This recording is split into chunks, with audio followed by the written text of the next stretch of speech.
Hear Weill Cornell Medicine's physicians and healthcare providers. Check out the entire podcast library at weillcornell.org/podcasts.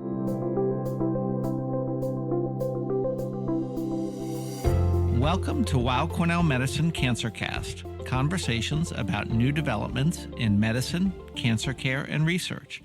I'm your host, Dr. John Leonard, and today we will be talking about breast cancer surgery and health disparities.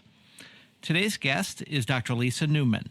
Dr. Newman is a surgical oncologist and chief of the section of breast surgery at Weill Cornell Medicine and NewYork-Presbyterian Hospital. She leads a multidisciplinary breast cancer program which is dedicated to providing patients with personalized care and innovative treatment and reconstructive options. She also works closely with the breast surgical oncology teams at NewYork-Presbyterian Hospital locations in Lower Manhattan, Brooklyn, and Queens. Additionally, and importantly, Dr. Newman is the founding medical director for the International Center for the Study of Breast Cancer Subtypes, or ICSBS, which studies breast cancer tumor biology associated with the complex genetics of globally diverse racial and ethnic groups, while also investing in the health services of impoverished and underserved communities in Africa. So, Dr. Newman, Lisa, thank you so much for joining us today. There's really a lot to talk about, so I appreciate you being here and sharing some of your thoughts with our audience. Thank you, Dr. Leonard. I first want to get to what led you to start your work and what drew you to the area of breast cancer surgery, and as part of that, or as a connection to that, the issue of breast cancer disparities, which is clearly also an important area in the world and in the field. Well, the things that led me into those areas are actually closely aligned. In the first phase of my career, after graduating from medical school and then going on to do a surgical residency, I had a practice that was in general surgery, and I practiced in Brooklyn, New York, for 7 years. But being in Brooklyn, with Brooklyn's robustly and beautifully diverse patient population, one of the things that really struck me in my own practice was with regard to the breast cancer patients that I was caring for. A lot of those breast cancer patients were African American, and I tended to see the most biologically aggressive cancers, the most difficult to treat cancers in my African American patients compared to my white American patients. So I was very intrigued by these differences. It's also heartbreaking to see those types of differences. Some of the patterns that were readily visible were the fact that my African-American breast cancer patients tended to be younger than my white patients. And my career ever since then has focused on surgical management of breast cancer, but bringing together all of the different disciplines that we now can take advantage of in conquering breast cancer for our patients. And I do still have a very strong research focus looking at African ancestry as an actual risk factor for biologically aggressive forms of breast cancer. And we've learned a lot over the past couple of decades regarding better ways to treat breast cancer, and we've learned a lot over the past couple of decades regarding the causes of these disparities in breast cancer between black women and white women. To talk a little bit about breast surgery in general, I mean, I think that most people would recognize that surgery is probably the key form of treatment, or at least some component of surgery is the key component of treatment for, if not the majority, a high percentage of patients with breast cancer. So can you just kind of briefly describe the different types of surgery that a patient with breast cancer might have? It seems to me like a woman diagnosed with breast cancer is going to encounter surgery of one form or another fairly commonly. And so just kind of the range of possibilities where you might interact as a surgeon with a patient with breast cancer. Yeah, so you are absolutely correct in stating that the high majority of breast cancer patients will need surgery, and surgery is definitely an important aspect of the cancer management. When I talk to my newly diagnosed breast cancer patients, I always explain that in general we have three principles that we have to address when we come up with that surgical plan. The first principle is indeed the most logical principle. You want to get rid of that cancerous growth, and this is the same principle that we address regardless of whether we're talking about a cancer in a woman's breast, a cancer in the colon, in the ovaries. You need to get rid of that tumor, and this is where some component of surgery will come into the picture for the management of most breast cancer patients. The second principle is actually a bit more unique to cancers that we do diagnose in a woman's breast, and this is the principle that we will generally need to treat the entire breast as an organ, and treating the entire breast is important because even though we might diagnose the cancer by doing a biopsy of a particular abnormality in that woman's breast, most women will actually have microscopic amounts of the breast cancer hiding in completely normal appearing breast tissue on that side. So you want to do whatever you can to eliminate the risk of those microscopic cancer cells continuing to progress and turning into other lumps or other abnormalities on future mammograms. So it's these first two principles that guide the surgical planning for the breast itself. The third principle is the staging of the cancer, or getting an idea of how aggressive the breast cancer is. And one of the ways that we decide how aggressive the breast cancer is by evaluating the lymph nodes or the glands of the underarm area, which is typically a procedure that we call a sentinel lymph node biopsy, where we remove just the few most important lymph nodes in that woman's underarm to see whether or not there are breast cancer cells that are hiding in those glands, those lymph nodes. And that information helps us to decide which patients need treatments like chemotherapy and which patients do not.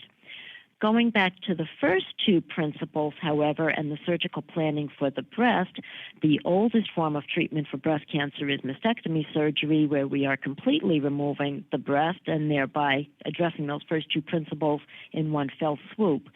For the women that are going to face mastectomy, and sometimes that's because of the patient's personal preference. Sometimes it needs to be the recommended surgery because of the pattern of disease. But if the woman is facing mastectomy, we have wonderful ways of performing breast reconstruction to restore the breast appearance, where we work in partnership with our plastic surgery colleagues.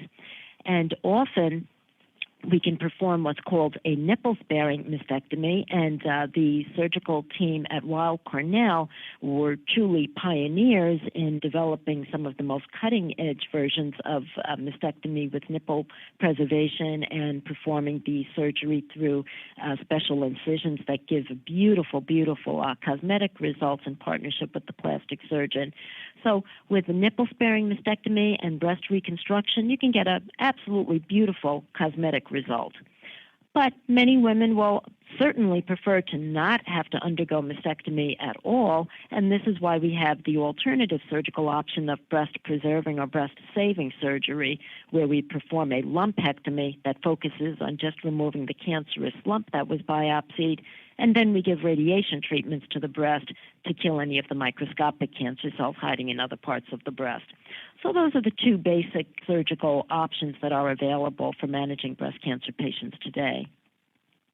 So one of the key aspects of breast cancer care, as you've alluded to, is the multidisciplinary nature of it. And I know that a big part of your role is serving as one of the leaders of the multidisciplinary team here at Weill Cornell and NewYork-Presbyterian in breast cancer, which obviously involves a number of different components. And I was wondering if you could just tell us a little bit about A, why that's so important, and B, what sorts of collaborators you have that represent the different disciplines that a patient might encounter as you set out to decide on and implement the plan for an individual patient's care. Thanks. Yeah, I'd love to say a few more words about this. And multidisciplinary management of breast cancer is a key in explaining why we've made such wonderful progress and improvements in breast cancer outcomes. And today, the majority of breast cancer patients will indeed have a good outcome, and we will be able to treat the cancer effectively because of these wonderful improvements in care. But it really does take all different specialists working together to focus on that breast cancer management. So here at Weill Cornell, we are in a wonderful position of having incredibly talented specialists representing all different disciplines that focus, their full-time career is focused on managing breast cancer. So we bring all of those different services together to confront the breast cancer at all levels. We have exciting surgical techniques, dedicated breast surgical specialists that focus on the cancer operation. We work in partnership with dedicated breast plastic surgeons that their full-time program is looking at and managing breast cancer patients and the reconstruction issues. We have medical breast oncologists that focus on the medical, or what we describe as the systemic treatments for breast cancer. And systemic treatment for breast cancer, these medical approaches are also very important because in any woman diagnosed with a breast cancer, we are always worried about the possibility that she might have microscopic breast cancer cells that have already broken away from the tumor, gotten into the bloodstream, and that might be hiding in other organs such as the liver or the lungs or the bones. And that's actually the aspect of breast cancer that is potentially the life-threatening aspect of the disease, the risk of the disease traveling to other organs and damaging other organs. So with partnerships with our breast medical oncologists, we can define medical treatments that will eliminate, completely obliterate the microscopic cancer cells hiding in other organs, so we can prevent that patient from ever having to deal with metastatic breast cancer. We also work very closely in partnership with radiation oncologists, and radiation oncologists are critical in breast-saving surgical options where we give the radiation after the lumpectomy surgery. Sometimes we will need to rely upon radiation treatments in managing metastatic disease when it does occur in a breast cancer patient, or sometimes we will need to give radiation when a breast cancer recurs, when it grows back on the chest wall after a mastectomy. But all of us, again, work together in partnership at Weill Cornell. We make sure that from the time that we meet every newly diagnosed breast cancer patient, we sit down in a conference and review that patient's entire case. We also review it not only with each other, but we discuss the patient's pathology with our breast pathology specialists, where we go over all of the biopsy material. We review all of the patient's imaging, mammogram, ultrasound, sometimes MRI, with the breast radiologist. We want to make sure that the entire team of specialists from different disciplines, that we're all on the same page and that we take full advantage of each other's talents to provide the patients with the best possible treatment options. And sometimes those treatment options include participation in clinical trials and research, which is extremely important in continuing to develop even better treatments for breast cancer in the future. So you've outlined a number of different options for patients and getting input from a number of different specialists. It seems to me that there's a lot of, I don't want to say flexibility, but a lot of individual choices that can be made for many situations where you're saying, well, you could do option A, which has, these pros and cons, or option B that has those pros and cons, and you've alluded to some of them earlier. How do you and the team kind of approach presenting and helping a patient work through the individual options that they might have so that they come to the best decision for their situation from their perspective? Well, and that situation that you described can certainly be tricky, and it's a journey for every patient, and every patient will follow their own pathway and progress through that journey, bringing a whole host of different emotions and background experiences with them. And all of those experiences and perspectives will have to come to bear as they make their treatment decisions. So our job as clinicians is to try to make sure that we present the safest treatment options to each patient And often, thankfully, because we have made many advances, there will be options that are equally likely to give a good result. Sometimes we do have to try to encourage a patient to follow one path versus another path, whether it's with regard to the surgical plan or the medical oncology systemic therapy plan, but often there will still be options for a patient. And the education of the patient is also multidisciplinary in nature. So we want to make sure that patients take full advantage of information from our social service support staff so that they can come up with a treatment plan that makes sense in terms of their lifestyle and their resources. We want to come up with a treatment plan that the patient can review with their nutritional support team, the patient navigation services, genetic counselors. A lot of different perspectives in patient education are necessary so that the newly diagnosed patient can understand the options that they have and the options that will fit best into their particular lifestyle. So breast cancer seems to be an area where many women are very worried about the risk. And this can be risk based on family history. We're going to get into disparities and other factors that may play into risk. But concerns about risk based on family history, based on other risk factors, based on their own personal history of having dealt with it and being worried of either a recurrence or another breast cancer.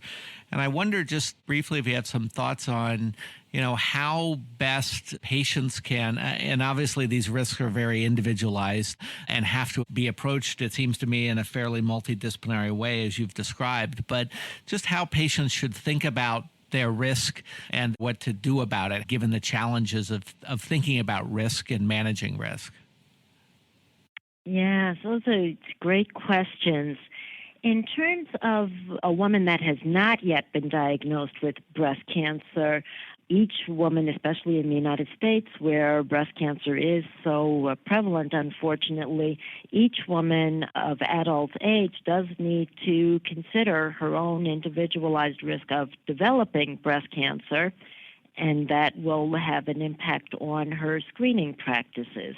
In general, for average risk American women, we recommend that each woman start having their annual mammogram at age 40 to look for a cancer that might be hidden in her breast tissue, and she should continue those mammograms every year thereafter.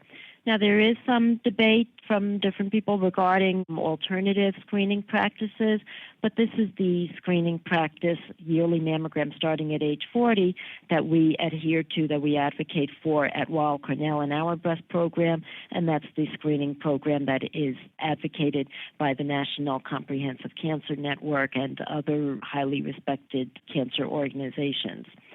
Women that have higher risk, such as women with strong family histories, as you mentioned, of breast cancer, ovarian cancer, these women may need to start getting their mammograms at even younger ages. The rule of thumb that we use is that if you do have a strong family history of breast cancer, start getting your mammogram 5 years or so younger than the earliest age of breast cancer diagnosis in your family, if you had relatives diagnosed younger than age 45. And women that have strong family histories may also want to get additional screening in the form of a study called breast magnetic resonance imaging, or breast MRI. Other women will utilize whole breast ultrasound to evaluate their breast tissue in addition to mammograms. So understanding risk is definitely important for women in terms of screening practices. Understanding risk for women that have been diagnosed with a new breast cancer is also important, because these women have to decide whether they want to undergo more extensive surgery versus less extensive surgery in preventing future breast cancers. So we do see here in the United States that there has been increasing interest over the last 20 years or so of women who opt to have a bilateral or a double mastectomy after they've been diagnosed with one single breast cancer. And women who choose to undergo bilateral mastectomy surgery for prevention purposes do need to understand that while a double mastectomy is definitely the most aggressive thing that she can do to reduce the chances of getting a completely new breast cancer in the future, it's not 100% protective because you can have breast tissue hiding in the skin or in the underarm tissue. And it's also important for breast cancer patients to remember that preventing a future breast cancer doesn't necessarily translate into a survival advantage. For the vast majority of women who have a diagnosis of breast cancer, the survival rates, the likelihood of beating that cancer, is going to be driven by the aggressiveness of the very first cancer that's diagnosed. But risk, as you alluded to, is very, very important for women to understand whether they have never been diagnosed with a breast cancer, in which case they need to be screened for breast cancer, and if they have been diagnosed with breast cancer, because some of these women will be interested in prevention surgery. So I want to move now to issues around health disparities. And, this is an area that is getting more and more, and I think for good reasons, more and more attention, and obviously an area you've worked in for a very long time. But I think that it's probably under-recognized amongst the general public that there are really major differences in breast cancer risk, as well as many other diseases, and we've been seeing that with the COVID crisis as well, that really result in different rates of disease incidence as well as different outcomes. And I wonder if you can just kind of tell us, in the case of breast cancer, what sorts of factors might make different populations of patients have either different incidences and different outcomes with their care with regard to breast cancer. Yeah, so you've brought up several really important points. And the term systemic racism is something that is in nearly everybody's vocabulary at this point in time for a lot of different reasons. And in healthcare, systemic racism refers to the fact that over the past several centuries, socioeconomic disadvantages have been so disproportionately prevalent in the African American community that it has, tragically led to a lot of health inequity. There's been unequal access to health care for many, many years, for several centuries in the African American community, and that has translated tragically into higher death rates from a whole spectrum of diseases. Diabetes, hypertension, obesity is more prevalent in the African American community, asthma, a variety of pulmonary diseases. For a variety of different diseases, African Americans suffer disproportionately compared to other population subsets. Now, there are other factors that can contribute to health outcome differences as well. And this is where breast cancer disparities become an incredibly complicated discussion to have. With breast cancer, we know for certain that socioeconomic disadvantages play a role in contributing to the 40% higher death rates from breast cancer that we see in African American women compared to white American women. And we see more advanced stages of breast cancer in African American compared to white American women, likely related to a lot of the socioeconomic disadvantages and delays in a breast cancer diagnosis, often delays in completing treatment for that breast cancer. But when it comes to the specific problem of breast cancer, there are also many reasons to suspect that other factors aside from socioeconomic disadvantages are also playing a role. For example, black women are more likely to get breast cancer at younger ages compared to white women. We see more biologically aggressive patterns of breast cancer in black women compared to white women. And here I'm referring to a particular pattern of breast cancer that we call triple-negative breast cancer. Cancers that are negative for three important proteins that we look for on any biopsy material: the estrogen receptor, progesterone receptor, and the HER2/neu marker. Those three proteins are typically negative. They are not expressed in the cancers of more black women with breast cancer compared to white women with breast cancer. And these triple-negative breast cancers are inherently more aggressive than non-triple-negative breast cancers. These triple-negative tumors are twice as common in African American breast cancer patients compared to white breast cancer patients. So this also contributes to the higher death rates that we see from breast cancer in Black women. So it becomes important to try to determine what is accounting for these different patterns of disease in Black women. Another poorly understood fact is that male breast cancer is actually twice as common in African American men compared to what we're seeing male breast cancer in white American men. Another piece of evidence that we need to look at other issues aside from socioeconomics in explaining breast cancer disparities. Our international breast cancer research program has been studying the genetics of African ancestry as a heritable risk factor for developing these different patterns of breast cancer. And so we've been working with different cancer treating facilities in different regions of Africa to characterize the breast cancer burden of women from different regions of Africa compared to the breast cancer burden of African American and white American women. And interestingly, what we have indeed found is that these triple-negative breast cancers are even more common in Western Sub-Saharan Africa compared to what we see in the United States, and about half of the breast cancer patients in Western Sub-Saharan Africa have triple-negative breast cancer. In contrast, triple-negative breast cancer is less common in East Africa. And we think that this is again related to some of the genetics of West African ancestry. The transatlantic slave trade from 400 years ago brought the ancestors of contemporary West Africans across the ocean to serve as slaves in the Americas. And so African Americans, we tend to have a much more shared ancestry with contemporary West Africans. And this probably accounts for the notably higher rates of triple-negative breast cancer that we see in African Americans and also in West Africans.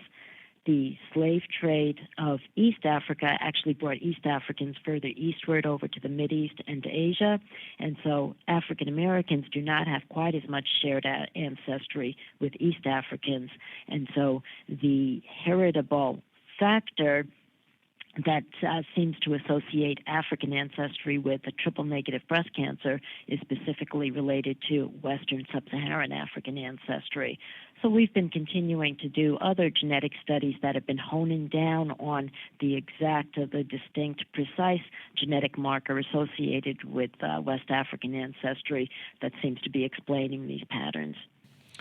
This seems like a very important research effort, and particularly given that certainly in the U.S., minority patient populations are relatively underrepresented in clinical studies, translational research, and clinical trials. And I would presume that in those patients in Africa, in the areas you described, probably are also underrepresented in clinical trials as well of treatment regimens, and of course may in some situations have many fewer options available to them.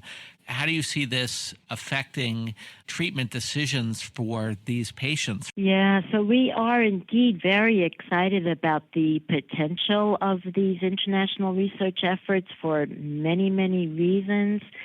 Related to cancer biology, this work is incredibly important because if you conduct cancer genetic research in very homogeneous populations, you're just getting a snippet of the genetic information that you can learn about cancer. And of course, all cancers are in some way, shape, or form related to genetics.